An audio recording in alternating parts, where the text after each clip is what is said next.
Okay, so I wanted to do a video to update everybody on everything that's going on in my life as far as life after thyroid cancer. So I'm using my tablet, so sorry for the poor quality, and I'm in bed because I got to get up early in the morning to go to work. But anyway, um, I wanted to film this during the month of September, which is Thyroid Cancer Awareness Month. So it won't be uploaded until October because I waited till the very last day, but it is September 30th, and therefore it's still the month of September, which is Thyroid Cancer Awareness Month. So um, it's been 5 years since I was diagnosed and treated for thyroid cancer. So I thought, what better way to, update everybody on everything, from 5 years after everything happened. So, um, I am currently living in Germany again, where I was first diagnosed and treated, and it's because I'm in the military, so I got transferred here. And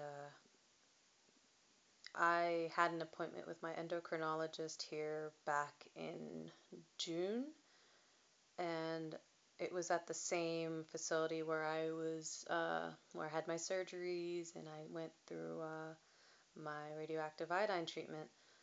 And when I was walking through the halls, I had like a panic attack, and it lasted a very long time to the point where I started contemplating, like, why am I here? Why did I survive? Why didn't the cancer just kill me? It's just all these thoughts started rushing through my head. So I decided to go to counseling because I didn't like these thoughts. And I'm like, why am I feeling like this 5 years later after everything's been said and done?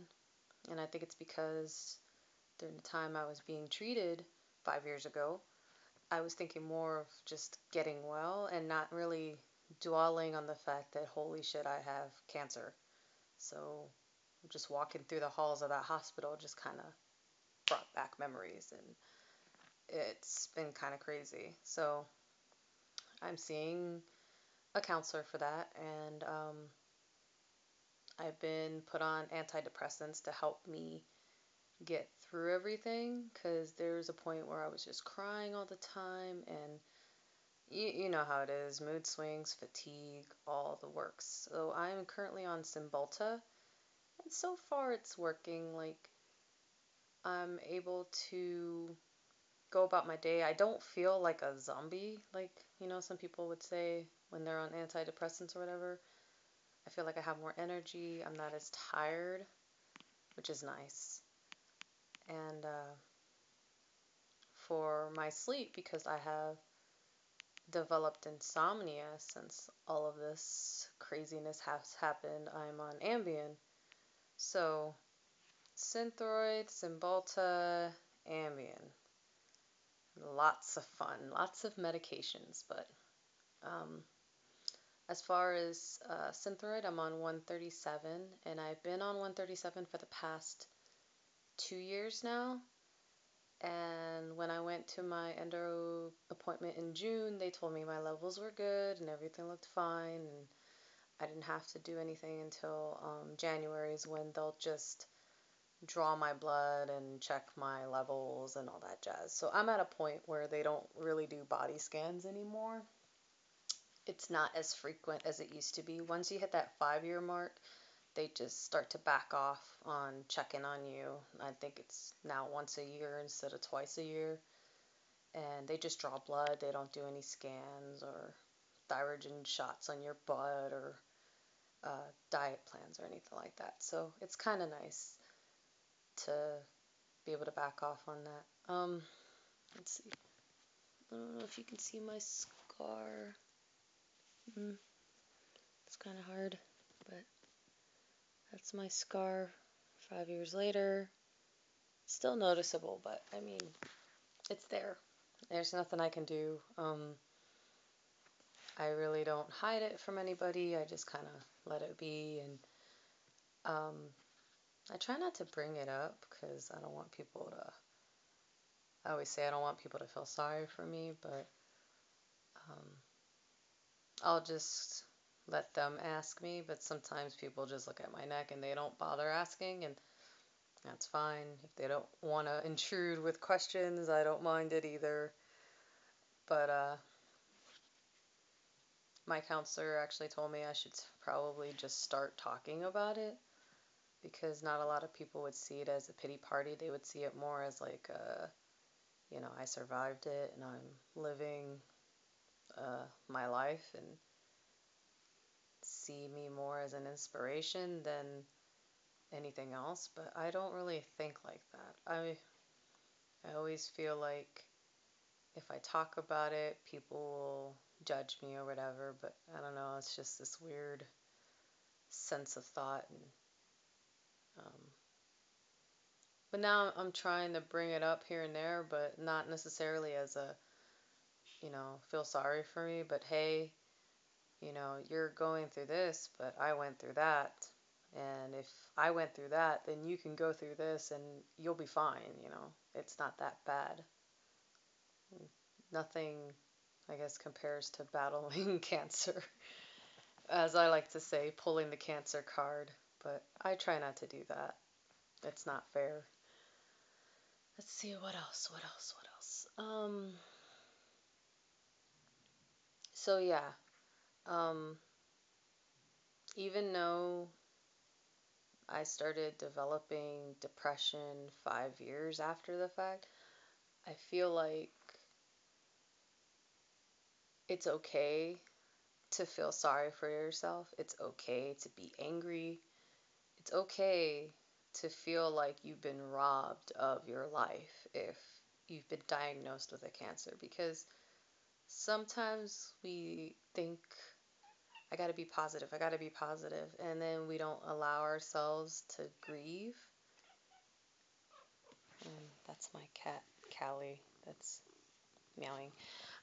We don't allow ourselves to grieve, so then we push those feelings aside and, kind of box them up in this little hole, and then one day something happens to you and it pops out and you don't expect it. And for me, it was coming back to the place that everything happened, and there's a tail. And suddenly all those thoughts and repressed energy just blasted out and caused me to think negatively, and to the point where I was not happy with life. Like, I was just like, why am I even here? Why am I still alive? So while you're going through your battles and stuff, everyone always says, oh, you look great, everything's cool. It's okay to dwell. Like, it's okay to be like, you know what? I feel like I've been robbed. Because I I think that's the one thing I regret not doing 5 years ago, was to, I guess, feel sorry for myself. I was always trying to be so positive that I pushed everything aside, and I don't think it was fair for me because I never got to grieve the old me, where I I'm never going to be the same person I used to be, and I accept that now. Like, I guess before I thought I accepted it, but I just wasn't really convincing myself, I guess. Like, I was kind of lying to myself, but now I feel like it's okay to understand that I will never be the same person I was before thyroid cancer, and that's okay. Like, yeah. Let's see. Let's see. I talked about the meds, and um I'm working on the insomnia. I used to take Benadryl to go to sleep, and then I was put on Ambien, so I take that now. And on the weekends, I try not to take the Ambien, but I'll stay up until about 2 or 3, fall asleep until about 5, and then be up for the rest of the day, which is not healthy at all. So during the week when I go to work, I take the Ambien, and then I try to work on sleeping, which for me is to think of a place of relaxation and tranquility and then try to make my mind go there instead of thinking about um, what bills need to be paid, what I'm going to do at work tomorrow, what the kids need to eat, this, that, and the other. That's my problem, where I could be tired the entire day, and then I come home and I lay in bed, and then my mind goes into what I need to prepare myself for the next day and the next week and the next month, and think, and I can't get my mind to shut up. But then when I take the Ambien, I go night night, and it's nice. But I don't want to be dependent on a pill because I'm already dependent on a pill to regulate my body. So it's like, how many more pills do I have to take to be normal? um, yeah. And like I mentioned before, the Cymbalta is working.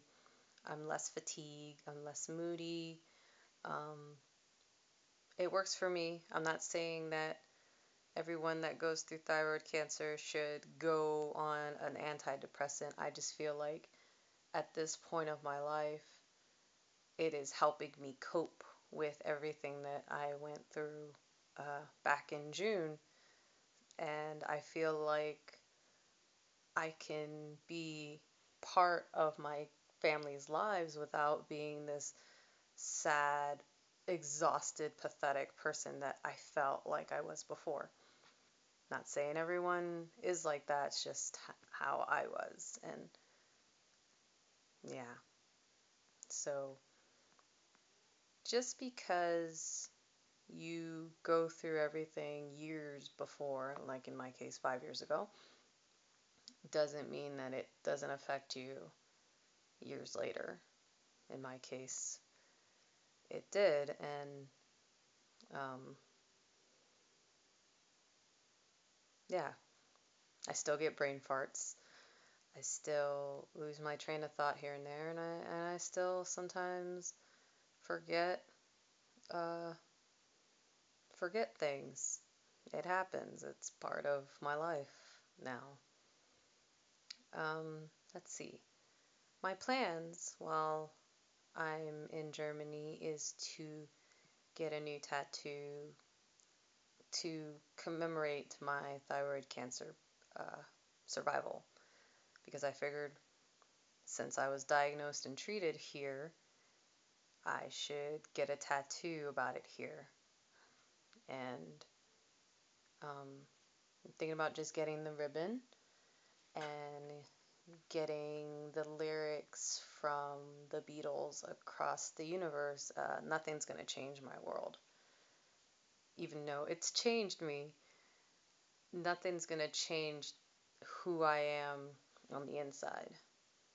No matter what comes to me as far as life and its battles, I will still be me, if that makes any sense. And yeah, I think that's it. I'm pretty tired. I should probably go to bed now, and I'm going to stop and probably watch this in the morning and see if it's worth posting. And if it is, then I will check y'all later. Please, please. Man, I'm tired. Peace. Have a good night, y'all. Bye.